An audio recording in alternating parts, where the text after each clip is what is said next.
తల్లి కూడా భయపడుతుందని చాలామంది అంటూ ఉంటారు పెద్దలు. కొత్త కారు 2 టైర్లు ఎట్ట పంచర్ అవుతాయండి ఒకేసారి? ఎందుకు డాడీ ఇంక ఎన్నాళ్ళు కింద ఒంటరిగా ఉంటామమ్మా, డాడీ పిలుస్తున్నారు అని చెప్తాడు ఆయన సింపుల్గా.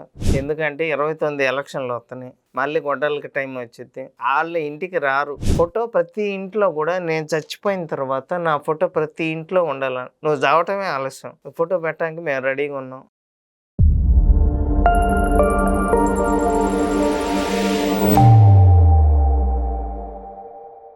నమస్తే, వెల్కమ్ టు థింక్ ఆంధ్ర.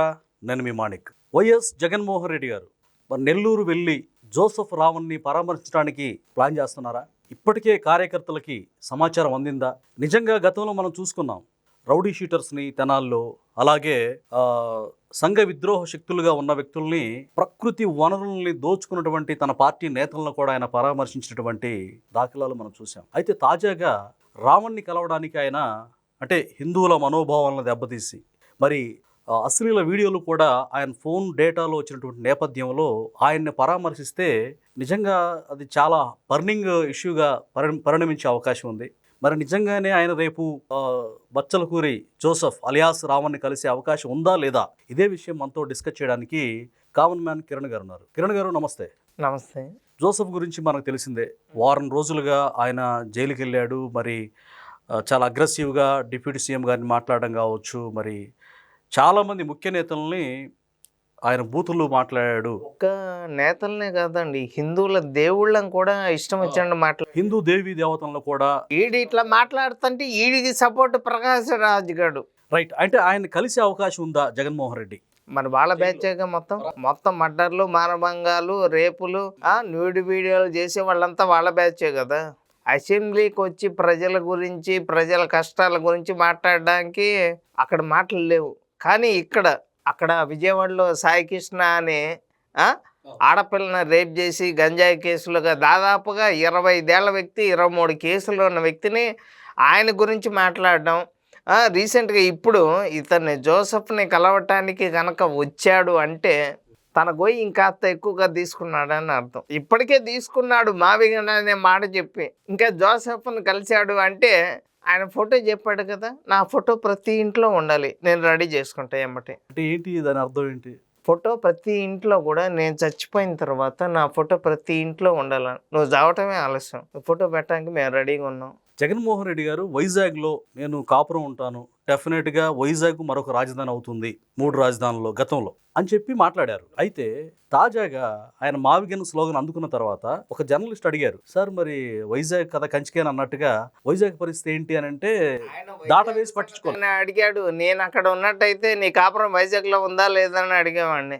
మొహమాటమే లేదు, నువ్వేగా చెప్పింది 2024లో వైజాగ్లో కాపురం చేస్తాను, వైజాగ్ రాజధాని స్టీల్ ప్లాంట్ మొత్తాన్ని, వైజాగ్ స్టీల్ ప్లాంట్ మొత్తాన్ని తీసేసి అక్కడ రాజధాని ఆడతాను అంటే ఐఏఎస్లు అందరికీ మైండ్ పోయింది. ఏం చెప్పాలి చెప్పండి?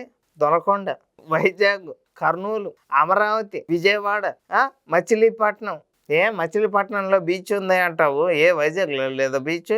ఇంతకుముందు కట్టావా? నువ్వు అధికారంలో ఉన్నప్పుడు 3 రాజధానులు కడతాను, ఏమన్నా కట్టావా? విలాసవంతమైన ప్యాలెస్ కట్టాడు కదా అక్కడ కాపురం చేయటానిక. నువ్వు కాపురం చేయటానిక ఇన్నాళ్ళు చేసింది ఏంది నువ్వు? ఏమండి, ఒక సీఎం పోస్ట్లో ఉన్న వ్యక్తి నేను కాపురం చేస్తాను అనే మాటలు మాట్లాడవచ్చా?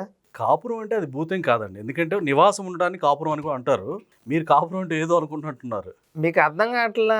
33,000 ఎకరాలు ఇచ్చిన రైతుల్ని నానా రకాలుగా ఇబ్బంది పెట్టి రాజధాని అక్కడే కడుతున్నారు అని తెలిసినా కూడా నేను వైజాగ్లో బిల్డింగ్ కట్టాను, నేను కాపురం అక్కడే చేస్తాను.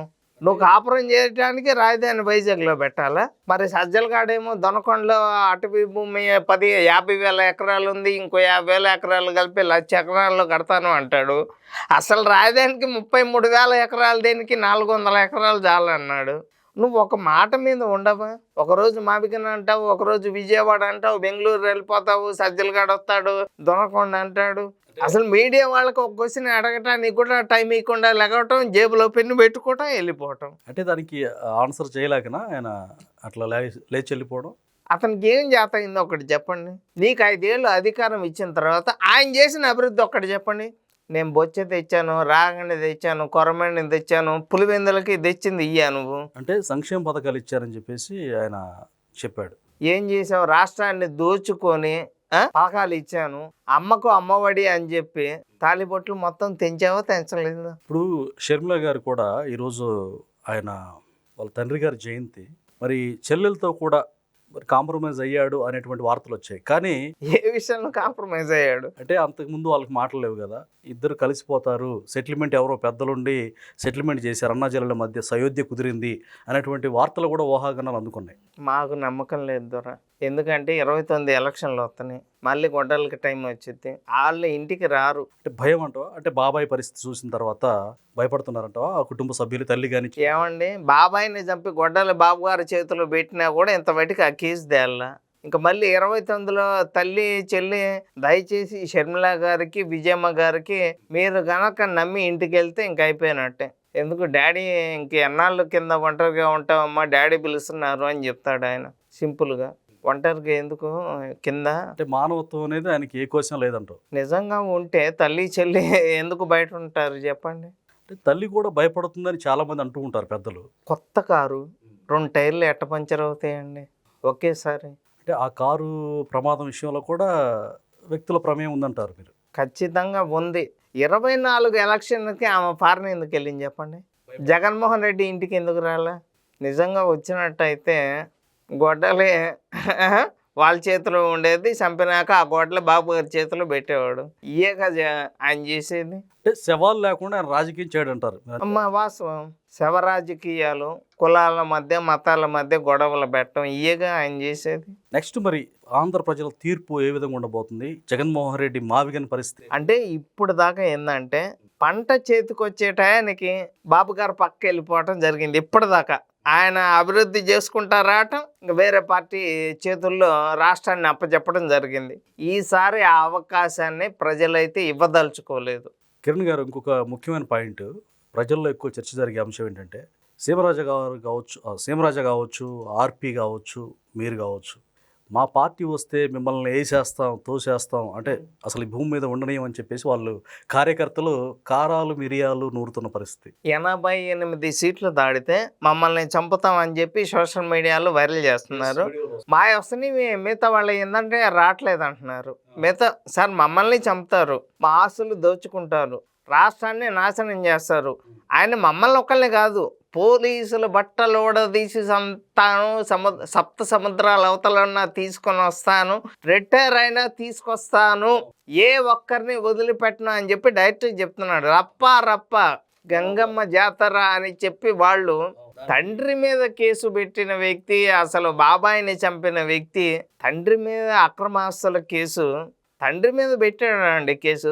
తల్లిదండ్రులకి అన్నం పెట్టామని చూసా కానీ తల్లిదండ్రుల మీద అసలు తండ్రి మీద కేసు పెట్టిన వ్యక్తి జగన్మోహన్ రెడ్డి. అంటే ఈ సరస్వతి భూముల విషయంలో తండ్రి పేరు ఇంక్లూడ్ చేయడం, ఇవన్నీ కూడా జరిగింది, వాస్తవాలే. నెక్స్ట్ ఒకవేళ వాళ్ళు గెలిస్తే మీ పరిస్థితి ఏంటి? నా పరిస్థితి కాదండి, ఇప్పుడు నా గురించి ఆలోచించేవాడిని అయితే ఇందాక వచ్చేవాడిని కాదు. నా రాష్ట్ర పరిస్థితి ఏంటి, మాకు రాజధాని ఉండాలి అని చెప్పి వచ్చాను. సరే నా జీవితం నాశనం అయిందా, రాష్ట్రం బాగుందా అంటే రాష్ట్రం బాగుంది. కొంతమంది జీవితాలు నాశనమైనా రాష్ట్రం బాగుంది, 5 కోట్ల మంది బాగుండాలి అనే ఉద్దేశమే నాది, అంతే. ఏపీ వెంకటేశ్వరరావు గారు కూడా ఇదే మాట అన్నారు. అంటే మీ పరిస్థితి బాగలేక రేపు వైఎస్ జగన్మోహన్ రెడ్డి గెలిస్తే ఏంటి అని అంటే, నా పరిస్థితి కదండి, రాష్ట్ర పరిస్థితి బాగాలేకపోతే, రాష్ట్ర ప్రజల జీవితాలు బాగాలేకపోతే జగన్మోహన్ రెడ్డి వస్తాడు అన్న రీతిలో అనమాట. సార్ ఒక్క మాట, మీకు ఒక అమ్మాయి ఉంటే ఆ అమ్మాయిని చదువుకున్నోడికి ఇస్తారా, 32 కేసులు ఉన్నోడికి ఇచ్చి పెళ్లి చేసి హ్యాపీగా ఉండమ్మా అని చెప్తారా చెప్పండి? మంచిగా బాగా బతికే వ్యక్తికే ఇస్తానని.